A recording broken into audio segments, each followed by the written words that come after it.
Hello everyone, कैसे हैं आप सब। एक बार पुनः शिव कोचिंग क्लासेस पर स्वागत है। उम्मीद करता हूं आप सब अच्छे होंगे, मस्त होंगे, बेहतर होंगे, आपकी पढ़ाई बेहतर चल रही होगी।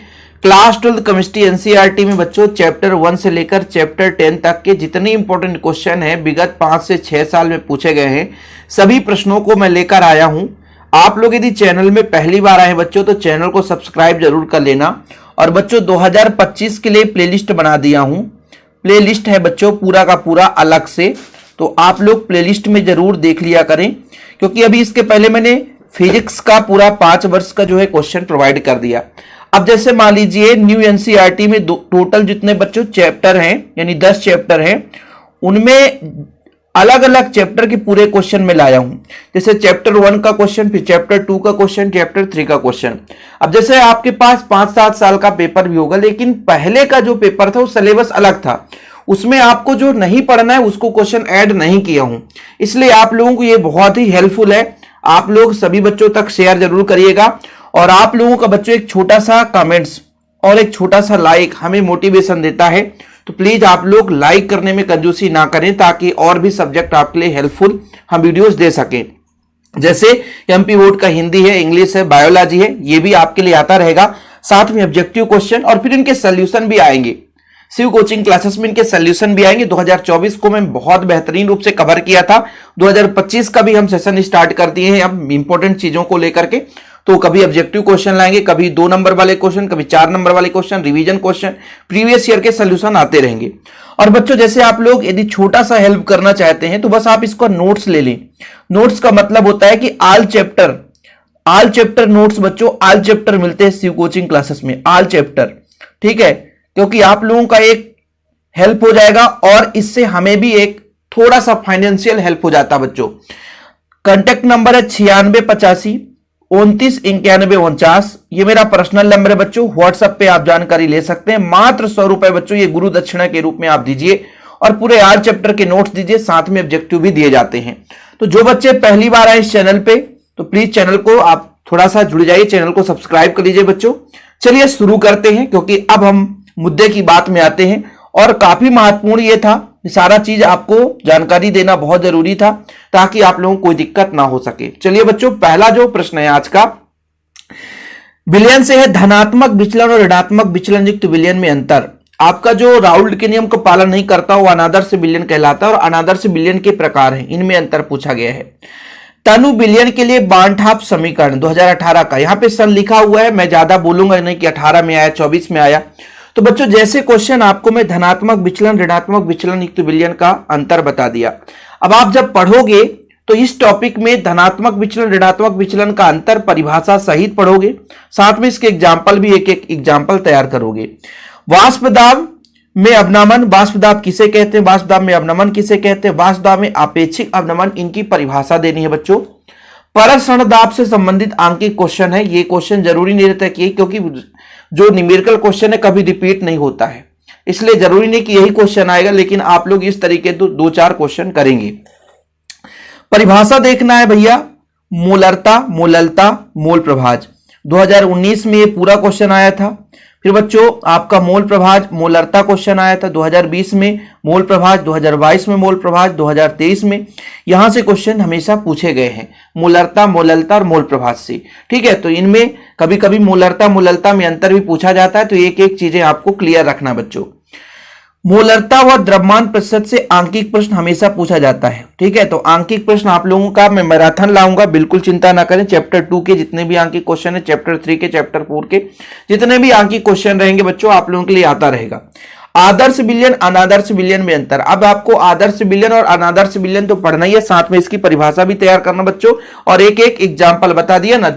जिस टॉपिक आपको मान लीजिए दे दिया जाए कि यह टॉपिक आपको पढ़ना है, तो बस नहीं कि बस हाँ भाई उतना ही पढ़ना है, उससे संबंधित और भी चीजें आपको पढ़ना है, ठीक बच्चों, कोई दिक्कत तो नहीं है। चलिए, शुद्ध जल की मोलरता ज्ञात कीजिए, 20 और 22 में आया था। मोललता और परसरण दाब से आंकिक क्वेश्चन हमेशा पूछा जाता है, ध्यान रखिएगा। जैसे मैंने बोला भाई साहब, द्रव्यमान प्रतिशत से आंकिक प्रश्न है, मोलरता से आया था क्वेश्चन 2019 में आया था, और मोललता परसरण दाब से क्वेश्चन आया था। क्वेश्चन ऐड नहीं किया हूं, कारण है कि क्वेश्चन भाई साहब जरूरी नहीं कि वही आए, उससे सिमिलर आप 2-4 क्वेश्चन कर लोगे, एग्जाम में मैं करा दूंगा, ठीक है। मतलब एग्जाम के पहले जो प्रैक्टिस सेशन लाऊंगा उसमें करा दूंगा। पीपीएम की परिभाषा देनी है। राउल्ट का नियम बच्चों, इसका गणितीय व्याख्या। अब जैसे राउल्ट का नियम कभी क्वेश्चन आ जाता है, राउल्ट का नियम किसे कहते हैं, इसका गणितीय व्याख्या है ना। वाष्पदाब में आपेक्षिक अवनमन इसी से निकाला जाता है। हिमांक अवनमन संबंधित और विलेय पदार्थ के आणविक द्रव्यमान की गणना 2024 में हिमांक अवनमन आया था, 2021 में राउल्ट का नियम आया था। असामान्य अणुभार किसे कहते हैं, 2023 का क्वेश्चन है बच्चों। समपराशरी बिलियन, ऐसे छोटे छोटे क्वेश्चन आ जाते हैं जो कि आप लोगों को तैयार कर लेना है। बिलियन की परिभाषा 2023 में पूछा गया था। चलिए अगले चैप्टर में चलते हैं बच्चों, विद्युत रसायन। ठीक है, चैप्टर सेकंड जो है न्यू एनसीईआरटी में विद्युत रसायन, इसे आप लोग देखेंगे। पहला जो प्रश्न है बच्चों, ये आपका 2018 का क्वेश्चन, ये पिछला क्वेश्चन इसमें रिपीट हो गया है। यहां से चलिए, विद्युत रासायनिक सेल और विद्युत अपघटनीय सेल में 5 अंतर। अब बच्चों आपको विद्युत रासायनिक सेल भी पढ़ना, विद्युत अपघटनीय सेल भी पढ़ना, इसका पूरा क्रियाविधि, इसकी रासायनिक अपक्रिया पूरा कंप्लीट पढ़ना है। अंतर तो आता ही आता है, लेकिन इसमें विद्युत रासायनिक सेल का कार्यविधि, सिद्धांत, ये सारा चीज पूछा जाता है। कोलरास का नियम 2 अनुप्रयोग, देखो भैया 18 में आया था, 24 में आया था, 22 में आया था, 19 में आया था, 20 में आया था। मतलब कोलरास का नियम बहुत बार क्वेश्चन पूछा गया है, इसलिए आप लोग तैयार करेंगे। सेल स्थिरांक की परिभाषा एक बार पूछा गया था, सेल स्थिरांक किसे कहते हैं। विशिष्ट चालकता की परिभाषा पूछी गई है बच्चों, तो इसकी परिभाषा भी पढ़नी है, साथ में इसमें संबंध भी पढ़ना है। संचारण से क्वेश्चन आता है, संचारण की परिभाषा, सिद्धांत और इससे किस प्रकार से बचाया जा सकता है, तो बचाव भी आता है बच्चों। परिभाषा है सेल स्थिरांक की, तुल्यांकी चालकता, आणविक चालकता, विशिष्ट चालकता, विशिष्ट प्रतिरोध, ये आपका बच्चों परिभाषा है। वेरी वेरी वेरी इंपॉर्टेंट है बच्चों, मैं ज्यादा टिक नहीं लगा रहा हूं, आप लोग देख सकते हो कि भाई विशिष्ट चालकता 2023 में आया था, 2024 में आया था, 2022 में आया था। विशिष्ट प्रतिरोध एक सिंगल आया था 2024 में आया था बच्चों, और इनका पूरा का पूरा भी 2020 में आया था। तो आप लोग ये समझो कि कभी कभी पूरे परिभाषा दे देते हैं, कभी कभी 2 नंबर में एक ही परिभाषा दे दिया जाता है। ये जो आपका 2 क्वेश्चन पुराने चैप्टर का है, मानक हाइड्रोजन इलेक्ट्रोड और फैराडे के विद्युत अपघटन का नियम 2021 और 23 में पूछा गया था। ओम का नियम, लवण सेतु के कार्य, ये जब आप विद्युत रासायनिक सेल पढ़ते हो बच्चों, तो वहां पे लवण सेतु के कार्य आपको देखने को मिल जाते हैं। 2023 में विद्युत रासायनिक सेल से क्वेश्चन पूछा गया था। नष्ट समीकरण हो गया। प्रसरण दाब की परिभाषा बच्चों, ये आपका पहले भी क्वेश्चन रिपीट हो चुका है, कुछ क्वेश्चन रिपीट हो जाते हैं, कोई दिक्कत नहीं। चलिए, अब क्रिया की दर और दर स्थिरांक में अंतर, रासायनिक बलगतिकी चैप्टर नंबर 3, रासायनिक बलगतिकी के बच्चों।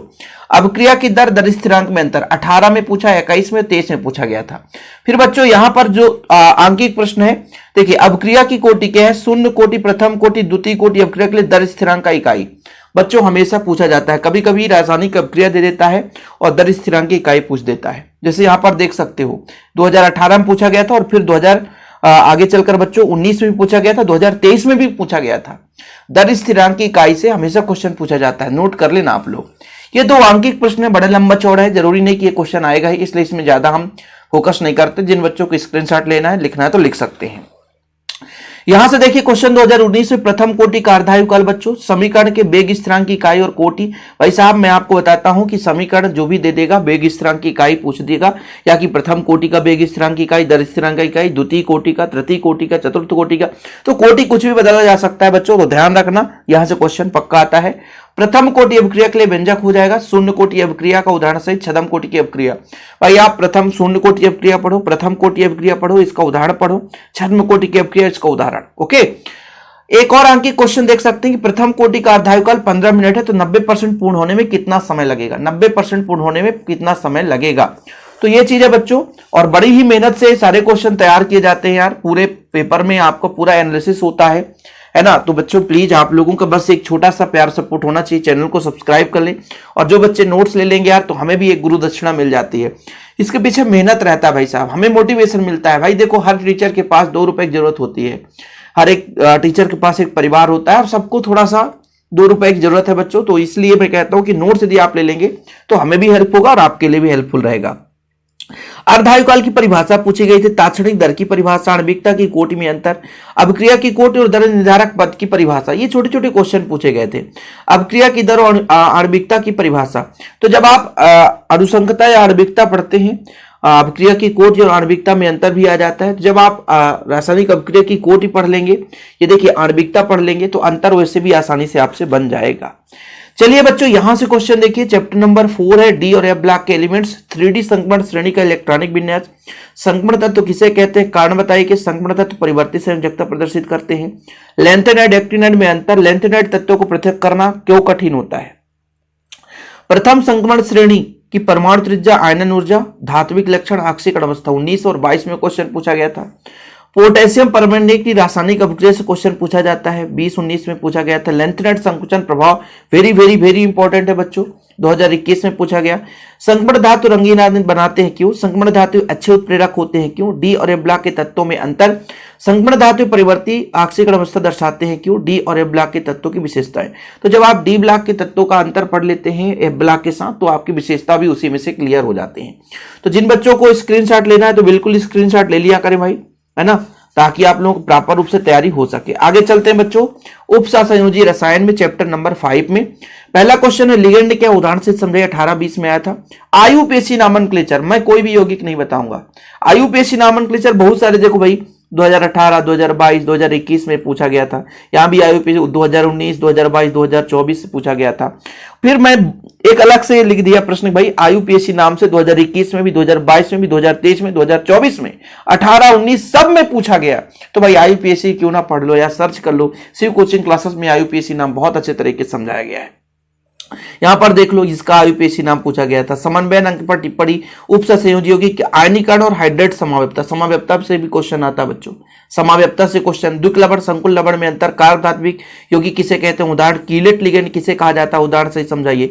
आयुपेशी नाम के सूत्र और सूत्र से आयुपेशी नाम, कहने का मतलब आयुपेशी नाम दिया रहता है, उससे सूत्र बनाना है, और कभी कभी सूत्र दिया रहता है तो आयुपेशी नाम, दोनों प्रकार से आपको पढ़ना है। उपसहसंयोजी संख्या किसे कहते हैं, संकुल आयन की परिभाषा देनी बच्चों, ठीक है। अब आते हैं हेलोएल्केन और हेलोएरीन पर, ठीक है बच्चों। पहला प्रश्न है आपका आयोडोफॉर्म, सिंडमेयर, कार्बिलेमिन, होंसडेकर। देखो बच्चों सिंडमेयर 21 में भी, 23 में भी आया था, और पूरा का पूरा कार्बिलेमिन 20 में आया, 21 में आया था। आयोडोफॉर्म, सिंडमेयर, होंसडेकर तो आता ही आता है। देखो भाई डीडीटी जो है 18, 20 और 24 में आया था। डीडीटी क्या है, डीडीटी बनाने की विधि, उपयोग लिखिए। एल्किल हैलाइड का नाभिक स्नेही प्रतिस्थापन अभिक्रिया, SN1 और SN2 अभिक्रिया, इसको जब आप पढ़ोगे एल्किल हैलाइड की नाभिक स्नेही प्रतिस्थापन अभिक्रिया कैसी होती है समझाइए। तो SN1 और SN2 अभिक्रिया पढ़ना है, साथ में इसका अंतर भी पढ़ना है।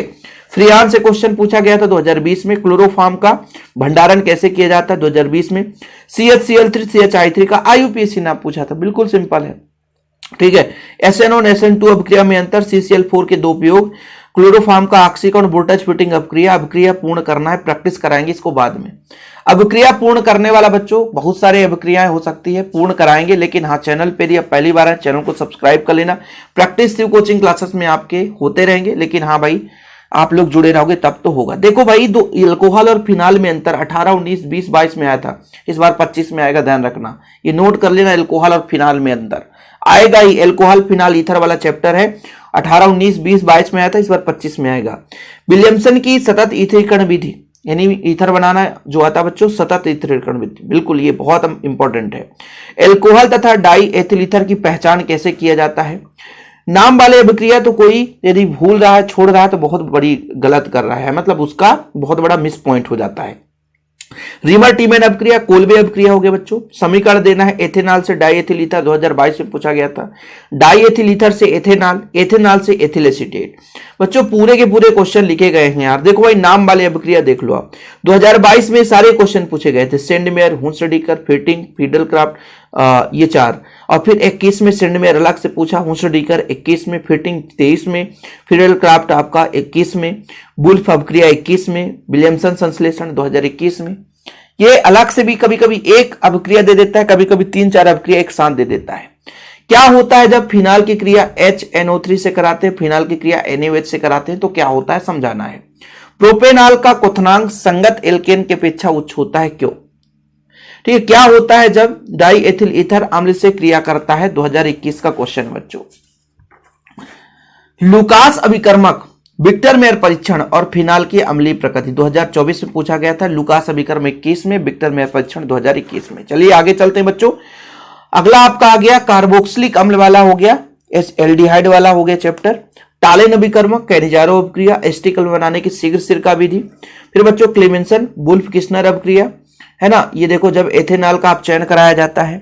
सिंडमेर अपक्रिया, स्टेफन हेलोफॉर्म हाफमैन ब्रोमाइड अपक्रिया, इटार्ड अपक्रिया, एल्डाल संघनन गाटरमैन कोच कैनिजारो अपक्रिया, एल्डिहाइड का रजत दर पर परीक्षण बच्चों, फिर रोजनमैन अपक्रिया, पार्किन अपक्रिया, एल्डिहाइड यौगिक का यूपीएससी नाम पूछा गया था 2022 में, एल्डिहाइड कीटोन में अंतर, एस्टी कर्मणी की क्रिया पूछी गई थी, परिवर्तित करना है कैल्शियम एसीटेट से एसीटोन, कैल्शियम एसीटेट से एसीटोन और फॉर्मेल्डिहाइड से यूरोट्रोपिन बच्चों।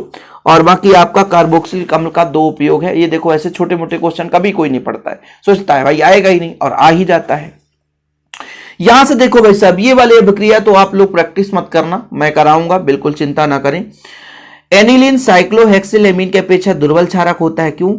मेथिलेमीन के विलयन में सिल्वर आयोडाइड घुल जाता है, कारण बताना है। एल्किल हैलाइड के अमोनिया अपघटन का शुद्ध एमीन बनाना कठिन होता है, क्यों? ठीक है बच्चों, चलिए क्या होता है जब एथिलेमीन नाइट्रस अम्ल से क्रिया करता है? एनिलीन जलीय माध्यम में ब्रोमीन जल से क्रिया करता है। एनिलीन सोडियम नाइट्राइट एवं हाइड्रोक्लोरिक अम्ल के साथ क्रिया करता है। प्राथमिक और द्वितीयक एमीन का उदाहरण देना है। एमीन जल में विलय होता है, क्यों? एनिलीन जल में अविलय है लेकिन HCl में विलय होता है, क्यों? ठीक है बच्चों, इसके बाद एथिलेमीन एनिलीन से अधिक क्षारीय होता है, क्यों? एथिल एमीन और एनिलीन में 2 अंतर। इसके बाद बच्चों फार्मलिन से एक क्वेश्चन कभी कभार पूछा गया था, लेकिन ये 2 क्वेश्चन है। एल्किल हैलाइड का अमोनिया अपघटन रासायनिक अभिक्रिया और डाइजोनियम लवण का युग्मन अभिक्रिया। तो ये सारे अभिक्रियाएं आपको समझाए गए हैं और आगे भी समझाते रहेंगे। चैप्टर नंबर 10 में बच्चों प्रोटीन के कोई 2 कार्य, डीएनए आरएनए में अंतर, ज्यूटेरायन तथा प्रोटीन विकृतीकरण क्या होता है। देखिए डीएनए आरएनए 18, 20, 22 और 23 ऐसे लगातार क्वेश्चन पूछेगा बच्चों। डीएनए अंगुली छाप, विटामिन के कमी से होने वाले रोग, विटामिन के स्रोत, विटामिन से क्वेश्चन हमेशा ऑब्जेक्टिव भी पूछा जाता है। रेशेदार गोलिकाकार प्रोटीन में अंतर, एंजाइम किसे कहते हैं टिप्पणी, और ये एमिनो अम्ल से क्वेश्चन पूछा जाता है। अब जैसे कुछ बच्चे सोचेंगे सर एमिनो अम्ल से भाई कैसे क्वेश्चन पूछे जाते हैं। एमिनो अम्ल मैं जब पढ़ाता हूं तो पूरा वहां पे बताता भी हूं कैसे पूछे जाएंगे। और आप लोगों से लास्ट फिर से गुजारिश करता हूं कि बच्चों गुरु दक्षिणा के रूप में आपको नोट्स लेना है। 96 85 29 91 49 मात्र 100 रुपए बच्चों आपका चार्ज है। आप चैप्टर के नोट्स आपको व्हाट्सएप में दिए जाते हैं और आप हमारे साथ व्हाट्सएप में जुड़ भी जाएंगे। तो जिन बच्चों को नोट्स लेना है तो जरूर नोट्स ले लें, अभी तक जिन्होंने नहीं लिया है। और इस वीडियो में ज्यादा से ज्यादा आपको है ना थोड़ा बहुत भाई साहब अपना सक्रियता दर्शाना है। आप लोगों को थोड़ा सा जैसा भी रिस्पॉन्स रहेगा बच्चों, अधिक से अधिक लोग इसको लोगों तक पहुंचाएं ताकि आप लोगों के लिए इसका सोल्यूशन हम प्रोवाइड कर सके। लेकिन प्यार और सपोर्ट जब आप लोगों का रहेगा बच्चों तभी हम आप लोगों के लिए मेहनत कर सकते हैं। फिलहाल अभी के लिए इतना ही। जय हिंद, वंदे मातरम।